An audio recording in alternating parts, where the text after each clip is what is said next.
ఉన్న బంగారాన్ని విడిపించి ఆ రోజు ఆన్లైన్ రేటుకే మేము కొంటాం. Sharma gold company. నమస్కారం, సుమన్ టీవీకి స్వాగతం.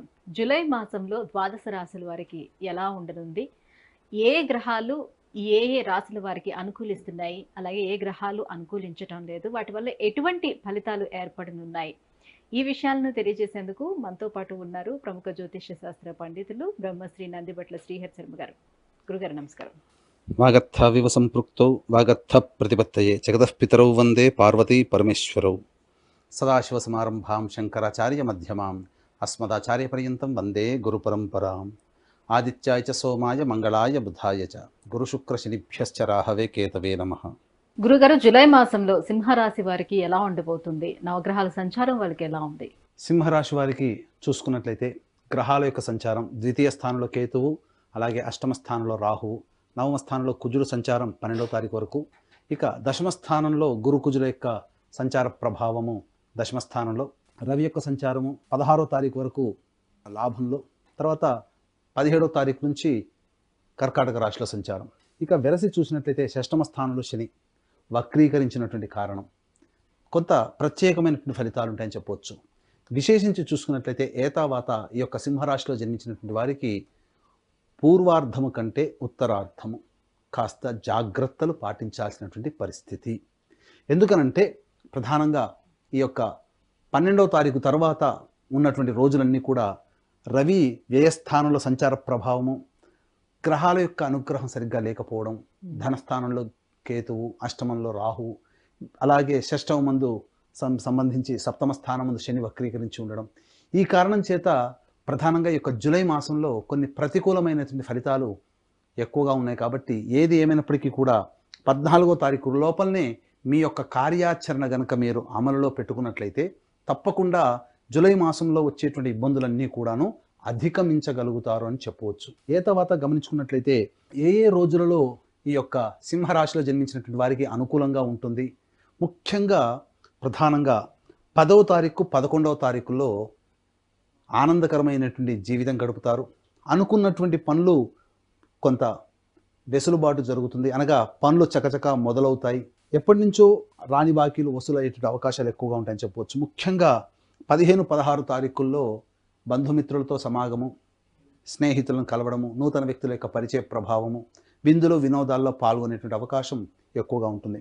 ఇక 22, 23, 24, 25 తారీఖుల్లో మరియు 5, 6, 30, 31 తారీఖుల్లో విశేషించి ధన ప్రాప్తి కలుగుతుంది. వ్యాపార రంగంలో ఉన్నటువంటి వారికి ఊహించిన దానికంటే కూడా ఎక్కువగా ధనప్రాప్తి 22, 23, 24, 25, 5వ తారీఖు, 6వ తారీఖు, 30, 31 తారీఖుల్లో చక్కగా వ్యాపారాభివృద్ధి జరుగుతుంది. ఏదైనా కొత్త పనులు చేయాలనుకున్నప్పుడు ఈ యొక్క 22, 23, 24, 20 తారీఖులో కనుక మొదలు పెట్టుకుంటే మీకు ధన ప్రవాహం మొదలవుతుందని చెప్పవచ్చు. ఇక 3, 4 తారీఖుల్లో ప్రధానంగా వృత్తి ఉద్యోగాల్లో రాణింపు ఉంటుంది. ఉద్యోగాలు మారాలనుకునే వాళ్ళకి ఉద్యోగ సంబంధమైన విషయాల్లో చక్కటి శుభవార్త వింటారని చెప్పవచ్చు. ఉద్యోగ బదిలీలకు సంబంధించినటువంటి పనులన్నీ కూడాను ఈ 3, 4 తారీఖుల్లో మీకు కలలు సాకారం అవుతాయని చెప్పవచ్చు.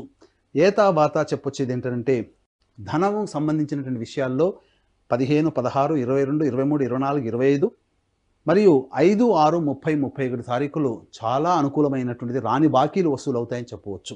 ఇక ప్రతికూలమైనటువంటి రోజులు మనం చూసుకున్నాం. ఈ ప్రతికూలమైనటువంటి రోజులు కనుక మనం చూసుకున్నట్లయితే ప్రధానంగా ధనపరమైనటువంటి నష్టం, మనోవ్యాకులత, కుటుంబ కలహాలు 13, 14 తారీఖుల్లో జరిగే అవకాశాలు ఉంటాయి చెప్పవచ్చు.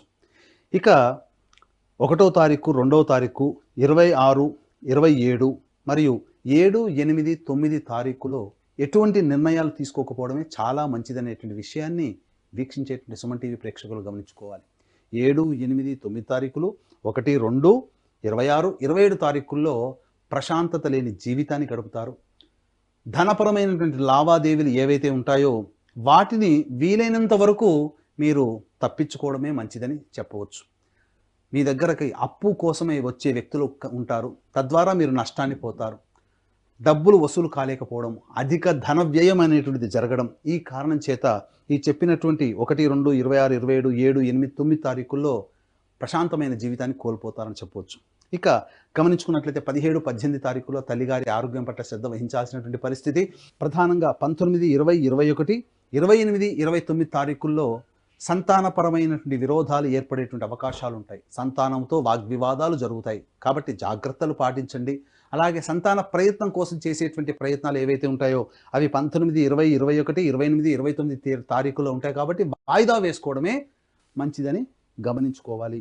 ఏతావాత చెప్పొచ్చేది ఏంటంటే ఈ యొక్క సింహరాశిలో జన్మించినటువంటి వారికి పూర్వార్ధము చాలా ఉపయోగకరంగా ఉంటుంది, మరియు తర్వాత ఉత్తరార్ధము కొంత అనుకూలత ఉండదు. కాబట్టి శ్రమ కోర్చి పట్టుదలతో ఆత్మవిశ్వాసంతో ఇక తప్పదన్నట్టుగానే మీరు దైవం మీద భారం వేసి 12వ తారీఖు తర్వాత మీరు పనులు మొదలు పెట్టుకోండి. 14వ తారీఖు లోపల అనుకూలమైనటువంటి సమయం ఉంటుంది. అయితే ప్రతికూలమైనటువంటి సమయాలు మనం చెప్పి ఉన్నాం, అలాగే అనుకూలమైనటువంటి తారీఖులు కూడా మనం చెప్పి ఉన్నాం. కాబట్టి ఆ రోజుల్లో మీ యొక్క ప్రణాళికను కనుక రూపొందించుకుంటే చాలా మంచి శుభ ఫలితాలు పొందాలని చెప్పవచ్చు. వ్యాపార రంగంలో ఉన్నటువంటి వారికి ఈ యొక్క జూలై మాసం అంతా కూడా సాధారణంగా జరుగుతుంది. ఉద్యోగస్తులకి చెప్పినటువంటి తేదీల్లో మంచి పరిణామాలు చోటు చేసుకుంటాయి. విద్యార్థులకి ప్రత్యేకించి విద్యార్థులకి సంబంధించి చేయు ప్రయత్నాలన్నీ కూడాను కొంతవరకు కలిసి వస్తాయని చెప్పవచ్చు. అయితే ఏదేమైనప్పటికీ విదేశీయానం, విదేశీ విద్యకు సంబంధించిన చేయు ప్రయత్నాలన్నీ కూడాను చాలా మటుకు లాభిస్తాయని చెప్పవచ్చు. వివాహ ప్రయత్నాలు ఈ జూలై మాసంలో కొంత ప్రతికూలమైనటువంటి నిర్ణయాలు వచ్చే అవకాశం ఉంటుంది. కాబట్టి జాగ్రత్తలు పాటించండి. ఏది ఏమైనప్పటికీ కూడా ఈ సింహరాశి వారికి ప్రధానంగా శని ప్రభావము రాశిని వీక్షించడం, వక్రీకరించినటువంటి కారణం చేత ఏ పని యందు ఆసక్తి లేకపోవడము, 1కి 2 సార్లు చేయాల్సినటువంటి పరిస్థితులే రావడం, తద్వారా వృధా కాలయాపన జరుగుతుంది ఈ జూలై మాసం అంతా. కాబట్టి దీన్ని దృష్టిలో పెట్టుకొని దైవానుగ్రహాన్ని పొందే ప్రయత్నం చేసుకుంటే చాలా మటుకు కష్టాలు తొలగిపోతాయి. దీన్ని దృష్టిలో పెట్టుకుని దక్షిణ కైలాసంగా పిలువబడేటువంటి యొక్క శ్రీకాళహస్తి క్షేత్రములో ఈ నెల 21వ తారీఖు రోజున అనగా గురు పౌర్ణమి సందర్భంగా ప్రత్యేకించి విద్యార్థుల కోసం సరస్వతి దక్షిణామూర్తి హోమాలు, మరియు వృషభ, మిథున, కర్కాటక, సింహతుల, వృశ్చిక, మకర, కుంభ, మీన రాశుల్లో జన్మించినటువంటి వారికి శనిదోష పరిహారార్థమై శనీశ్వర హోమము, అఘోర పాశుపత మంత్ర హోమంతో పాటు ముఖ్యంగా రాహుకేతుల యొక్క పూజ, అలాగే వివాహము, ఉద్యోగము, దాంపత్యం, అనారోగ్య సమస్యల నివారణకి 18 రకాల హోమాదులు కేవలం 1500 రూపాయలకే మీ గోతనామాదులతో ఈ యొక్క కార్యక్రమం జరిపించడం జరుగుతుంది. అలాగే మా పీఠం ఆధ్వర్యంలో సంవత్సరం పొడుగునా మీ యొక్క గోతనామాదులతో ఈ యొక్క కార్యక్రమాలు జరిపించుకోవాలంటే పూర్తి వివరాలు తెలుసుకోవచ్చు.